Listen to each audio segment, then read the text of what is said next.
Amém. Glória a Deus. Boa noite.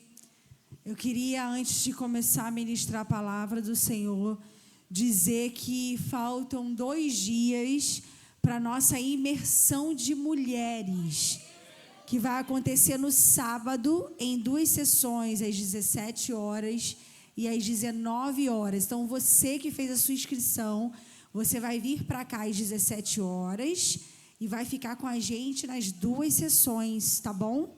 Então, crie expectativas no seu coração, porque eu creio que algo poderoso vai acontecer. Nós estamos no último lote, então, se você está aqui, você é mulher, você ainda não fez a sua inscrição, você pode procurar a Gabi, que está lá atrás, levanta a mão, Gabi, tá? Você pode fazer a sua inscrição com ela, também você pode passar o cartão também com ela, tudo lá. E eu queria mostrar para vocês as blusas. Não olha para minha cara não, que eu estou aqui como modelo, porque não tinha outra. Mas essas são as blusas que vão estar aqui no dia da imersão. Elas são blusas bem proféticas e tem tudo a ver com a nossa quinta-feira da esperança também.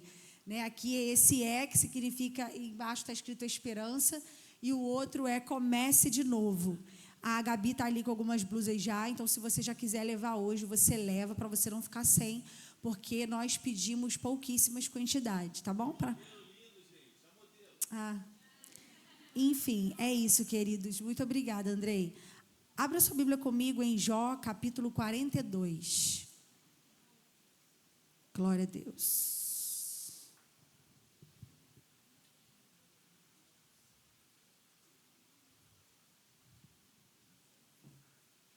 Aleluia. Jó, capítulo 42, a partir do versículo 1. Queria que você fechasse os seus olhos e que possamos criar um ambiente nessa noite de gratidão. Amém? Eu sei que nós ficamos chateados com algumas coisas, nós queremos que algumas coisas funcionem, na verdade todas 100%, mas nem sempre será assim. Às vezes nós vamos ficar chateados, mas isso não significa que você não tem que ser grato. Eu quero te convidar a ser grato agora. Comece a agradecer ao Senhor, vai.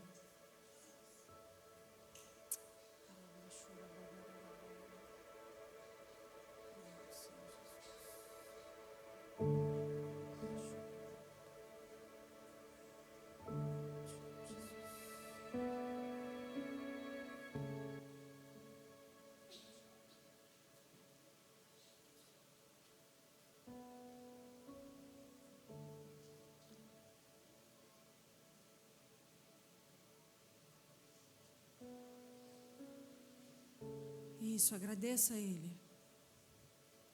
Aleluia.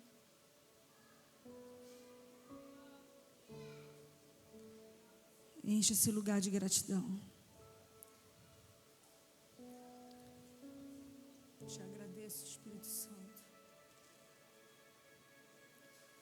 Te agradeço pela companhia, Espírito. Te agradeço pelos livramentos. Te agradeço pela tua bondade. Te agradeço, Senhor, pelo fôlego de vida. Te agradeço pela tua doce presença.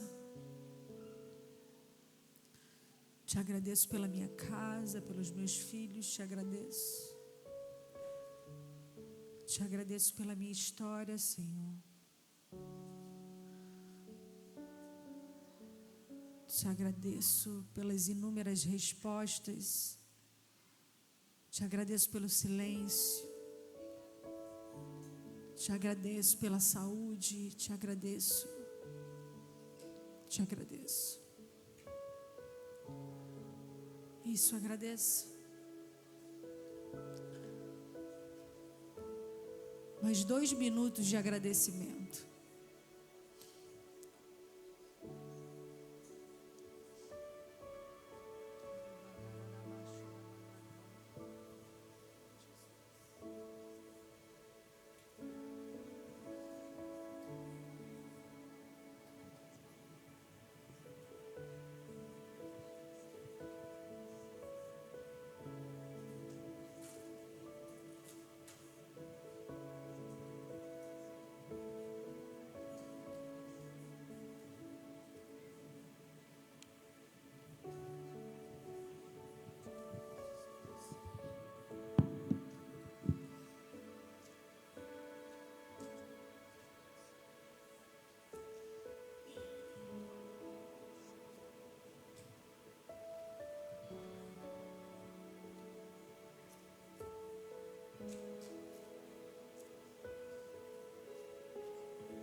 Glória a Deus. Aleluia, Senhor. Tu és bom.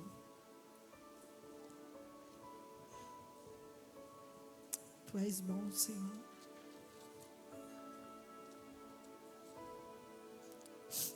Obrigada, Jesus.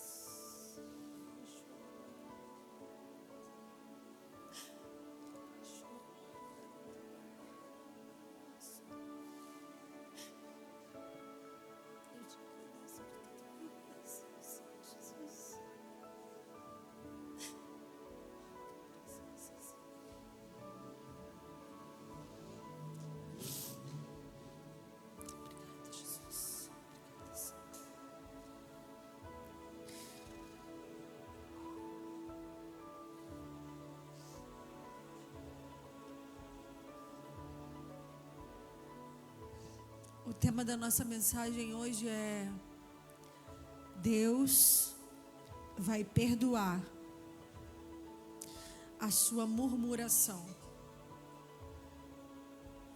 Deus vai perdoar a sua murmuração. Amém? Então eu estou te ensinando aqui já no início a você não ser um murmurador.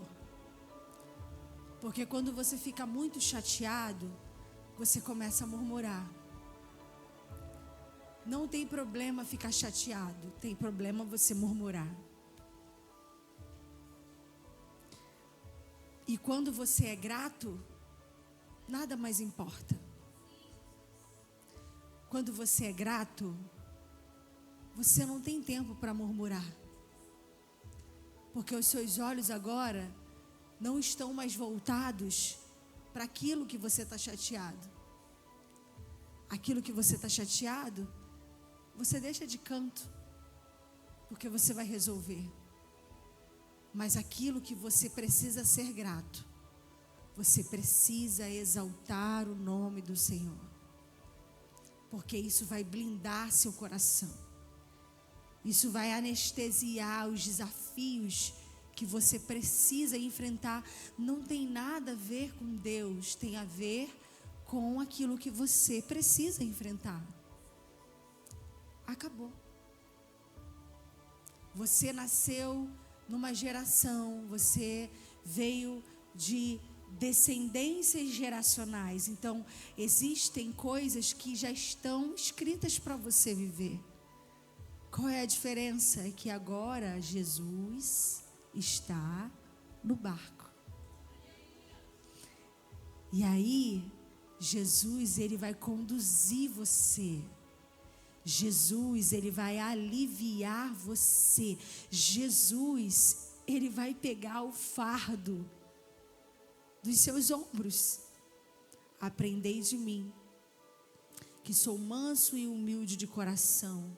O meu jugo é suave e o meu fardo é leve. Jesus é a única companhia que não vai te trazer fardo. Jesus é a única companhia que vai, na verdade, pegar o seu fardo. É como se você estivesse caminhando com alguém, ou melhor, alguém estivesse caminhando com você e você tivesse uma mochila muito pesada. Você não aguenta mais carregar, mas você tem que carregar essa mochila. Você já tinha que carregar, mesmo antes dessa companhia do seu lado. Mas aí, de repente, essa companhia é uma companhia diferente. Ela tem uma força diferente dos demais. Ela consegue carregar o fardo como se não tivesse com nada nos ombros. E ela vai lá do seu lado e me dá.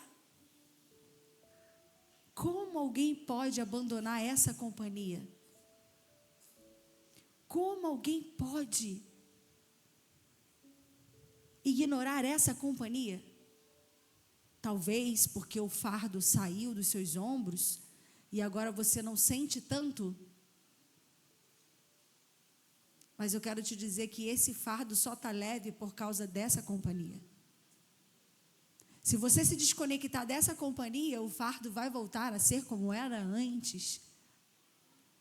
Então, ainda que apareçam coisas diferentes e difíceis, eu quero te dizer que tudo isso já ia acontecer. Só que agora você tem uma companhia. Amém?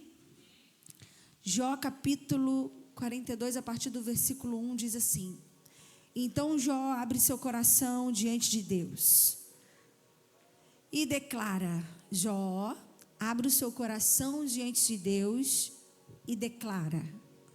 Diga assim comigo: eu preciso, nessa noite, abrir o meu coração diante de Deus e declarar.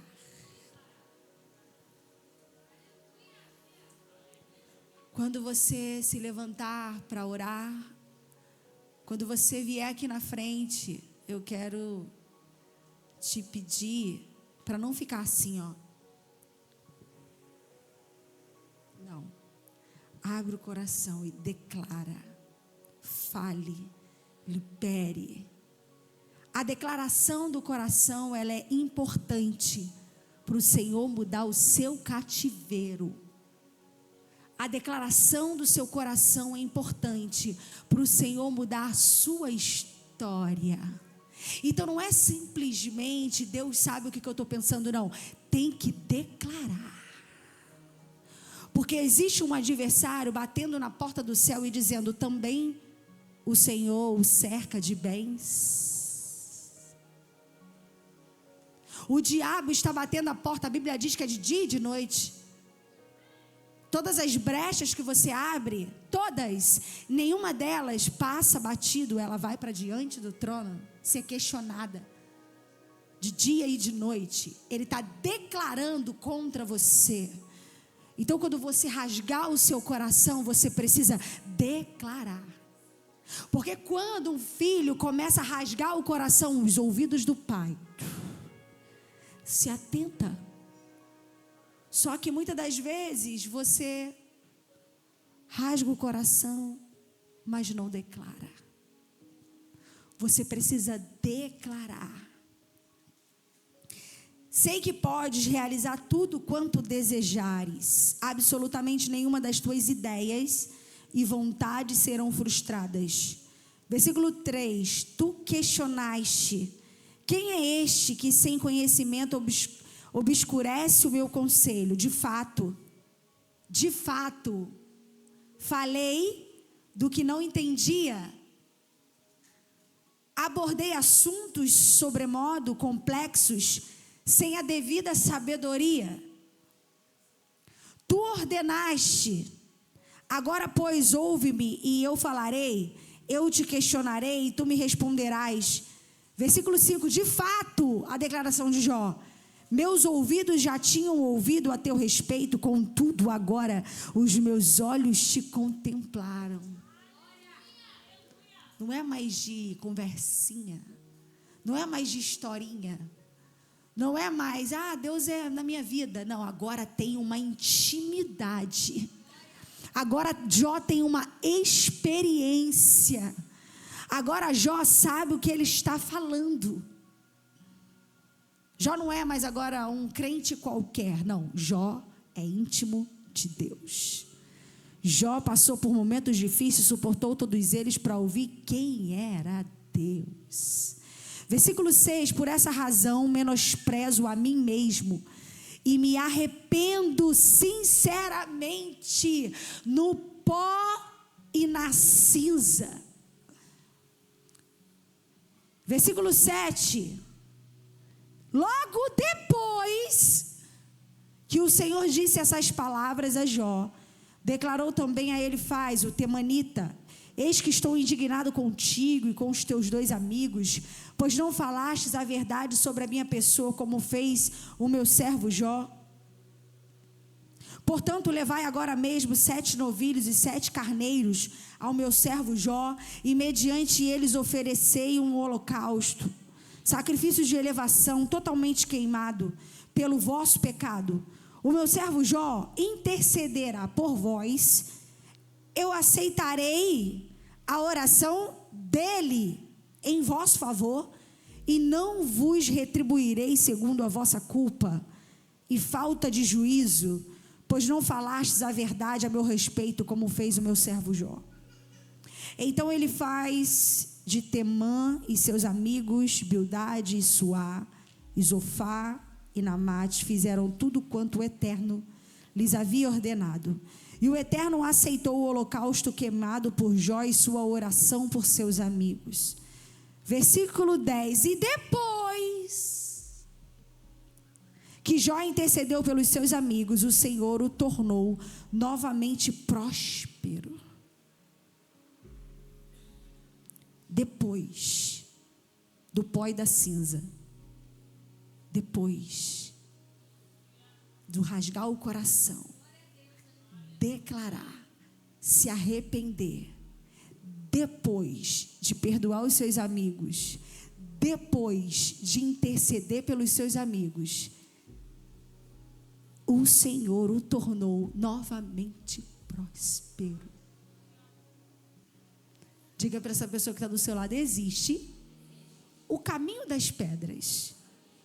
E nessa noite, o Espírito Santo vai nos entregar esse caminho, porque é a vontade de Deus que sejamos prósperos. Versículo 10 ainda, na segunda parte, e tornou novamente próspero, e lhe concedeu em dobro, quanto? Uau! Você só queria mais uns numerozinhos, né, para resolver seus problemas? O Senhor está dizendo assim, ó, e Deus devolveu em dobro tudo o que possuía antes. Versículo 11. Então todos os seus irmãos, todas as suas irmãs e todos os que antes conheciam foram visitá-lo e comeram com ele uma refeição em sua casa. Eles se compadeceram dele e o consolaram de todas as provas e aflições que o Senhor tinha trazido para ele. E cada um lhe deu um quesitar, moeda de prata e um anel de ouro. Assim, o Eterno abençoou o final da vida de Jó muito mais do que o início, muito mais do que o início, muito mais do que o início. Queridos, muito mais do que o início. Ele teve 14.000 ovelhas, 6.000 camelos, 1.000 juntas de boi, mil jumentos. Também lhe nasceram mais 7 filhos e 3 filhas. Jó chamou sua primeira filha de Leminá, a segunda de Quetseá e a terceira de Querem. E em toda aquela terra não se encontraram jovens mais bonitas que as filhas de Jó. E seu pai repartiu generosa a herança entre elas e seus irmãos. Depois de todos esses eventos, Jó ainda viveu 140 anos. Viu seus filhos e os descendentes deles até a 4ª geração. Então morreu Jó realizado e em idade muito avançada.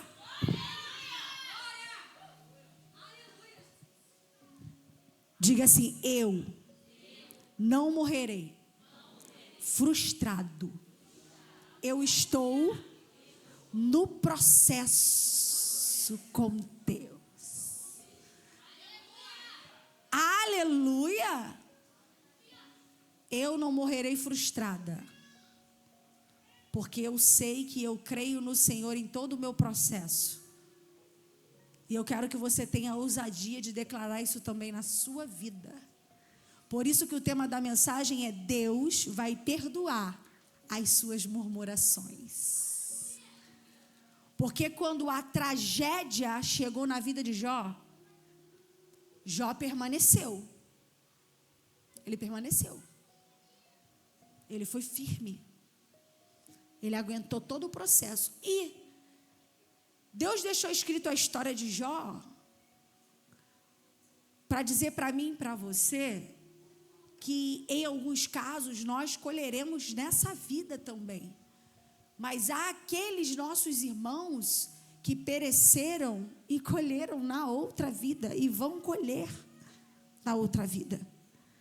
Mas nessa noite o Senhor quer te levar para um caminho excelente, um caminho de aguardar todo o processo, tudo. Jó perdeu tudo. Jó foi questionado por pessoas relevantes da sua casa. Jó foi questionado pela sua esposa. Depois de muito processo, Jó, ele foi questionado pelo seu amigo. O seu amigo, seus amigos, na verdade, mais um toma voz. E ele declara como se fosse Deus, como se ele estivesse ali para questionar. E eu quero dizer para você nessa noite, existem alguns processos que são processos de Deus com a pessoa.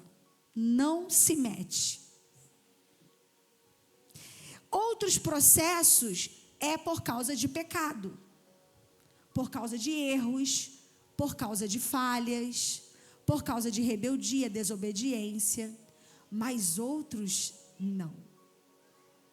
E nesse caso aqui, não era por causa de pecado, não era por causa de desobediência, não era. Houve-se um questionamento na eternidade e o Senhor decidiu prosperar a vida de Jó.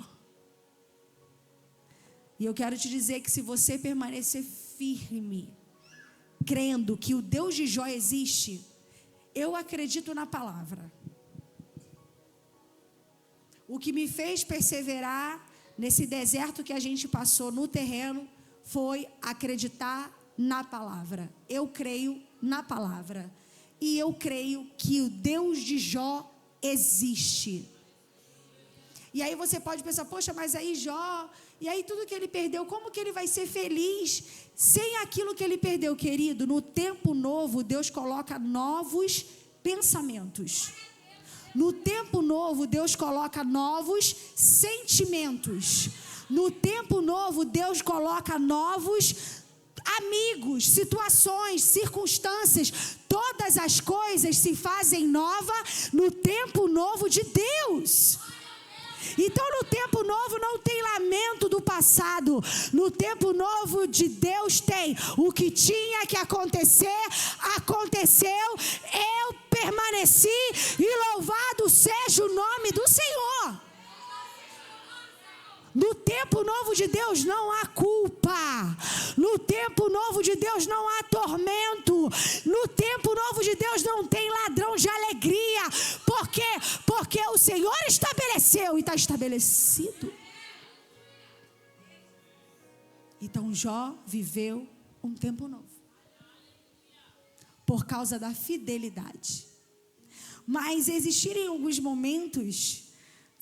Capítulo 19, versículo 18, coloca para mim, Andrei, por favor.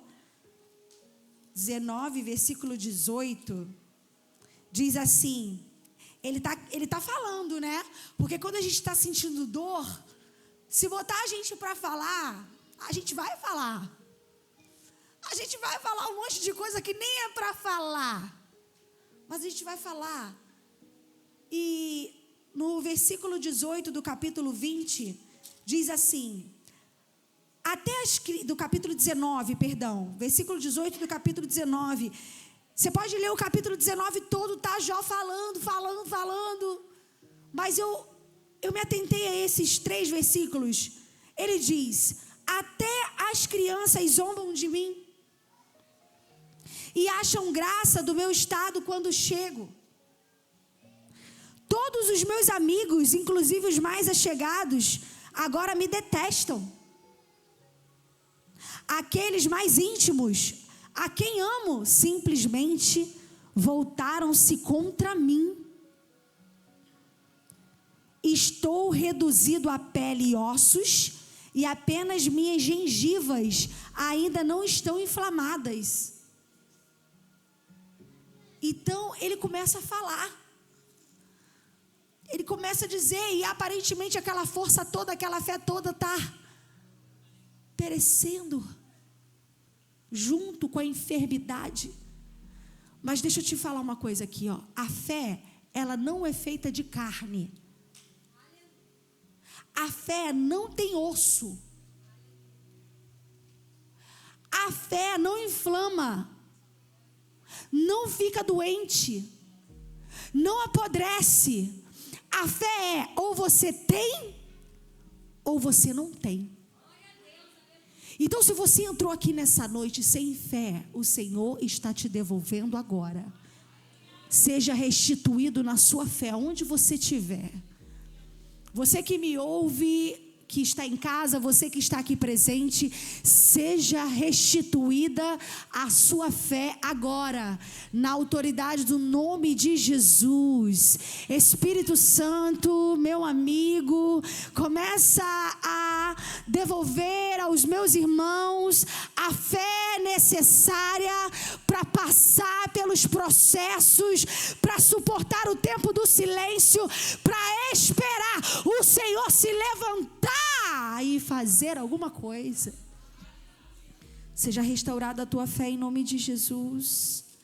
Capítulo 33, no versículo 5. O amigo chega. Aquele que você fala assim, não, esse cara está comigo. Esse cara conhece a minha história, ele sabe que eu sou íntegro. Ele sabe que nem eu sei o que está acontecendo. Aí chega o seu amigo Eliú. E olha o tom dele. Olha o tom. Olha o tom, olha o tom, olha o tom.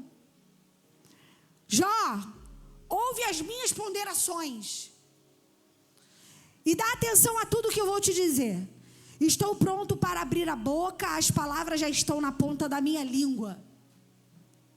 Asseguro-te que minhas declarações procedem de um coração íntegro. Meus lábios falam com sinceridade do conhecimento que tenho.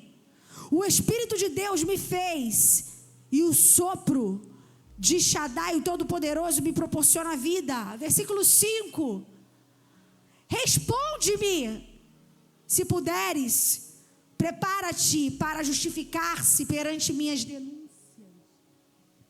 Olha o amigo. O cara está todo esperando a morte. Só que no caso de Jó não era por causa do pecado. Não era por causa de erros e falhas e rebeldias, não. Era um processo. Porque no meio do processo Deus se revela para você. Então, se Deus quer se revelar para você e você não encontra tempo, se prepara para o processo. Se você está aqui nessa noite e você sabe que você pecou contra o Senhor, você foi negligente, se arrependa, ponto. Agora, se você não fez nada, eu quero te dizer, Deus vai se revelar para você. E não escute, não se atormente, não pare quanto aos questionamentos que não procedem de Deus. Ei, você que está em pecado, não pega essa palavra pejorativa para você. Não, essa palavra é para os íntegros, os fiéis, aqueles que estão ali retos diante do Senhor, mas estão passando por algo. Aguenta, suporta, não murmure. Não murmure. Versículo 9, olha o Jó. Eu estou limpo. Sem culpas e pecados, eu sou puro. Eu não errei, nem transgredi o bem. Entretanto, Deus procurou em mim motivos para quebrar nossa amizade. Hoje Ele me considera seu inimigo. Olha Jó. Porque ele está muito, muito destruído. Um nível de massacre muito grande. Capítulo 34, versículo 5. Ora, Jó declara para ele: eu sou inocente do mal que me acusam, mas Deus me tirou a minha justiça. Olha o nível. Eu sou inocente, mas Deus me tirou a justiça. Ou seja, eu estou sendo injustiçado. Quanto a ti, deveria Deus recompensá-lo quando não confessas a tua culpa? O amigo dele: ué, mas Deus tem que te recompensar? Se você não confessou a sua culpa, você não confessou a sua culpa, como que Deus vai te recompensar se você não confessou a sua culpa? De repente,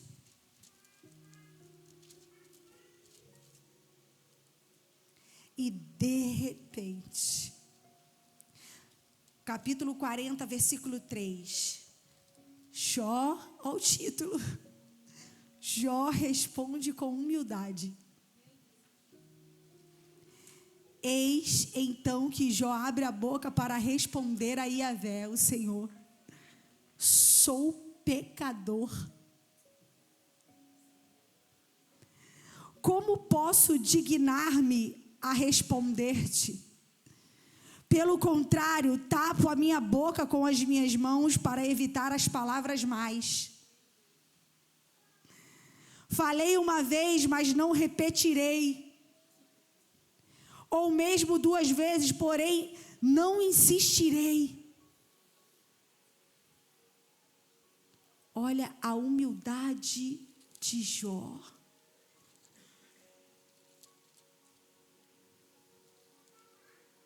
E depois do arrependimento, depois que ele decide se calar, capítulo 38, versículo 1. Então, eis que Deus respondeu a Jó do meio de um tufão e indaga: Jó, as minhas palavras, senta aí, que eu vou te contar quem eu sou. Versículo 2.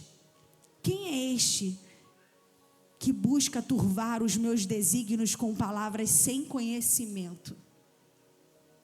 Agora, pois, prepara-te como homem, porquanto eu te questionarei e tu me responderás.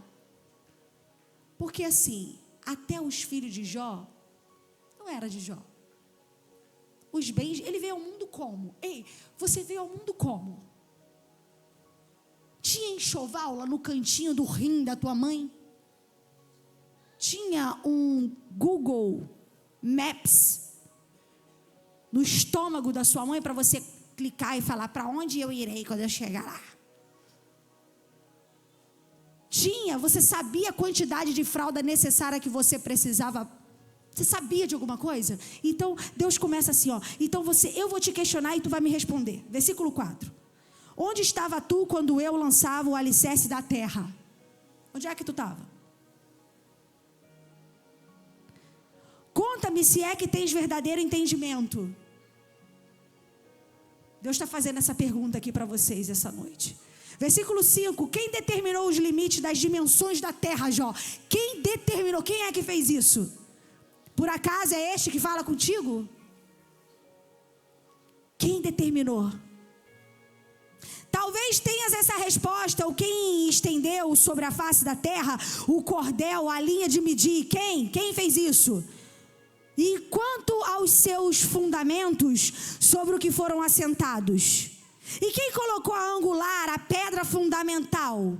Enquanto os luzeiros matutinos como a alva, juntos cantavam e todos os anjos, filhos de Deus, bradavam de júbilo. Quem é que fez isso? Ou ainda, quem represou o mar, estabelecendo-lhe portas? Quando este irrompeu do ventre materno, quando o vesti de nuvens e em densa escuridão o envolvi, quando tracei os seus limites e o restringi mediante de portas e barreiras, quando eu lhe ordenei, até aqui virás, contudo não avançarás, e aqui se quebrará o orgulho das tuas ondas. Ele falou para o mar. Onde você estava quando essas coisas aconteceram?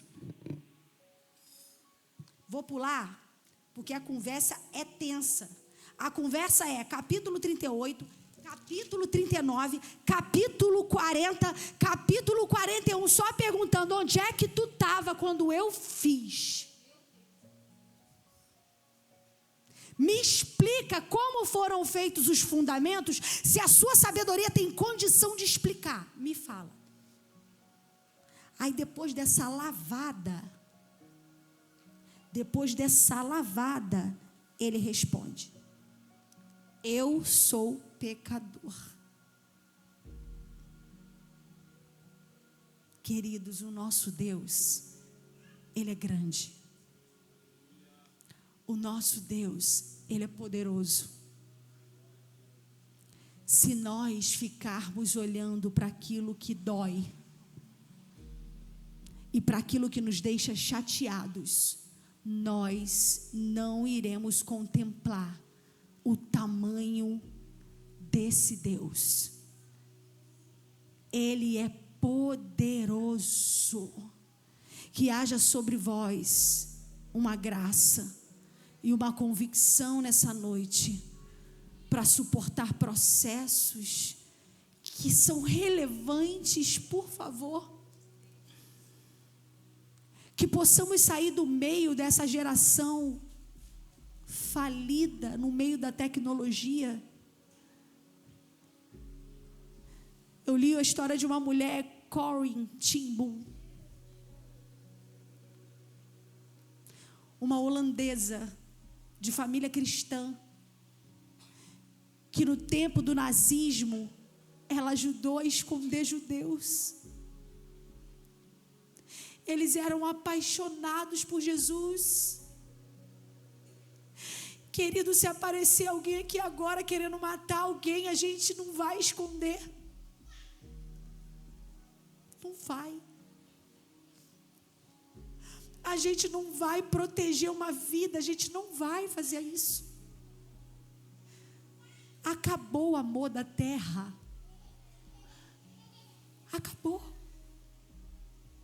O amor que tem é próprio.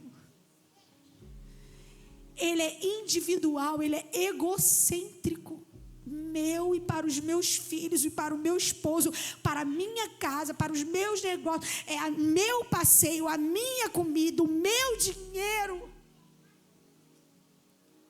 E aquela família, ela se arriscou. Fizeram um esconderijo de judeus lá em cima da casa. Aí quando a polícia batia, subia todo mundo, corre, guarda as comidas. Sabe qual era a conversa deles? Era assim, olha, glória a Deus, a gente vai conseguir ajudá-los. Não era glória a Deus, eu consegui comprar uma coisa. Glória a Deus, olha, ai, esse neném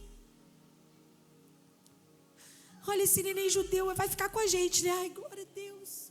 Vamos enviá-los assim, vai dar certo, ele vai ser, vamos enviá-lo como Moisés. Eles comemoravam isso. Esse era o tipo de comemoração deles. Até que a polícia mandou um homem na porta deles que aparentava ser judeu, mas não era. Foi uma cilada. E eles todos foram presos e foram levados para o campo de concentração. Lá eles sofreram muito. 2 mulheres, 2 homens e o pai dos 4. O pai apaixonados por Jesus. E eles se separaram, cada um foi para um lado. E ele falava, minhas filhas, Jesus está com vocês.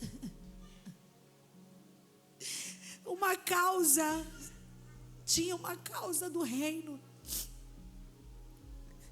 Eles sabiam que esse era o destino deles. O pai não aguentou, morreu rápido, porque era um idoso. E elas sofrendo, trabalhando. Até que a irmã da Corey, ela apanha muito. E a Corey começa a ficar com muito ódio. Aí ela abraça a irmã dela, e a irmã dela, Corey, sem ódio. Sem ódio, Corey, sem ódio. E ela morre. Ela morre.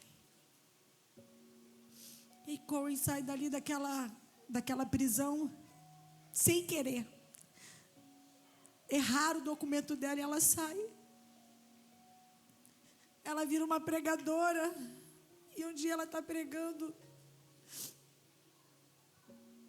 Quando ela desce do altar, ela vai na porta. E um homem vem apertar a mão dela. Muitos anos depois. Quando ela olha o rosto, ela lembra que ele que tinha assassinado a sua irmã. Na hora ela puxa a mão, ela fala, o ódio tomou conta de mim de novo. E o Espírito Santo disse para ela, perdoa ele.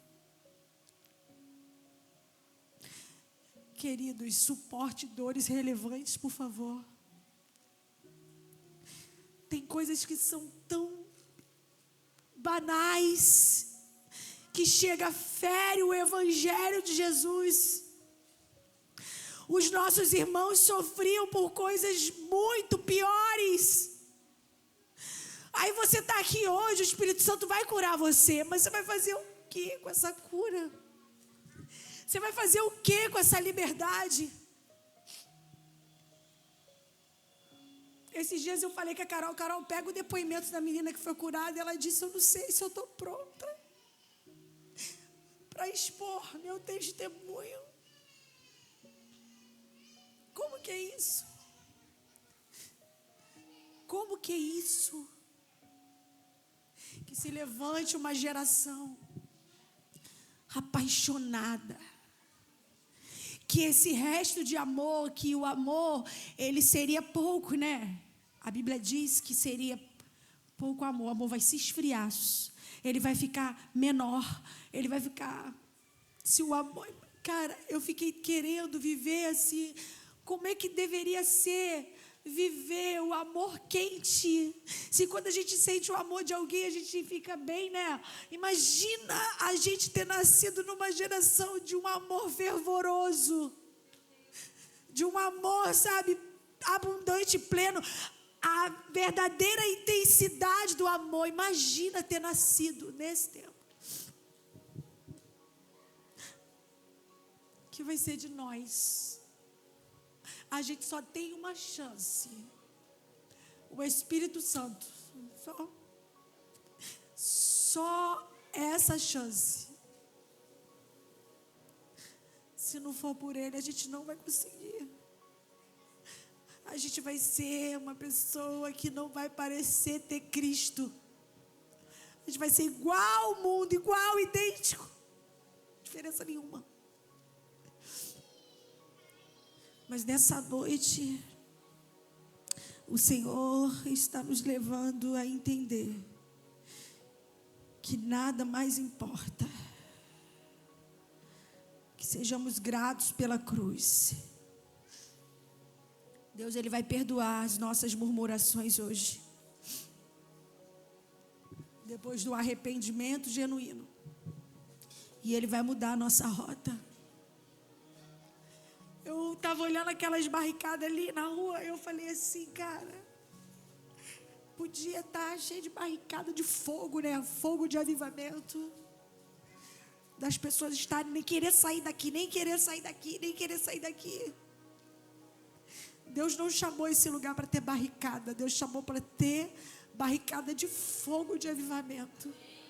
Deus não chamou esse lugar para quando a gente atravessar a linha ter medo, mas ter coração acelerado de saber que há uma unção, uma nuvem sobre este lugar.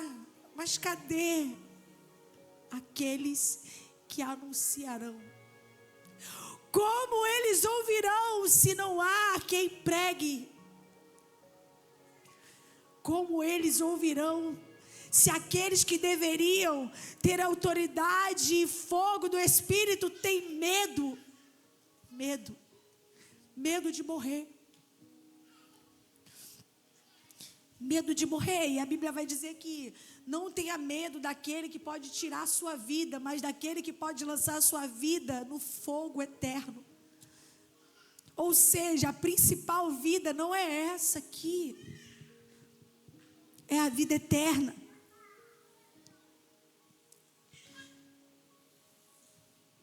Não acredite, querido, nas mentiras do diabo.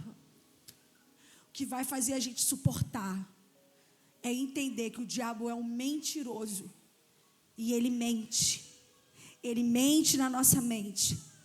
Ele mente fora dela. Porque quando ele não toma a nossa mente, ele toma pessoas para levantar mentiras ao nosso respeito. Quando o momento difícil chegou para Jó, as pessoas mais relevantes duvidaram dele. Então não é para você chutar o balde quando alguém duvidar de você, não. Você está no caminho, você está no processo.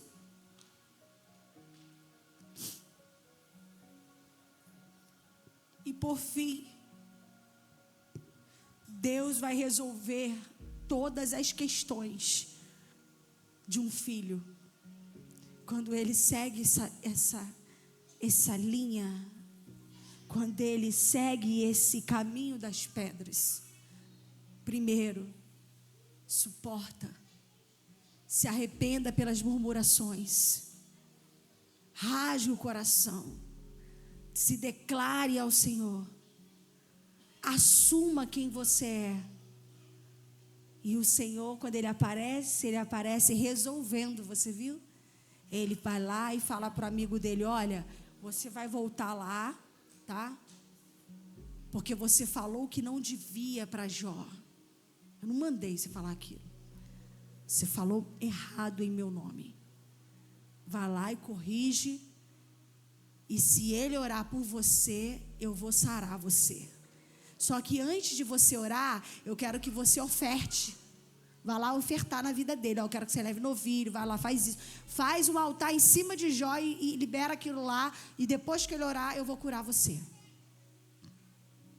Aí depois que Deus vem consertando, ó. Resolveu aqui, agora Deus vai lá para dentro da casa de Jó. E restaura todas as coisas. Todas as áreas de Jó foram restauradas. Depois que ele seguiu o caminho das pedras. Jó teve restauração familiar, financeira, social, todas as áreas. Jó recebeu o conserto de Deus. Ah, Deus resolve causa do homem? Resolve. Desse tipo de homem que faz esse tipo de trajeto. E eu quero orar por você nessa noite.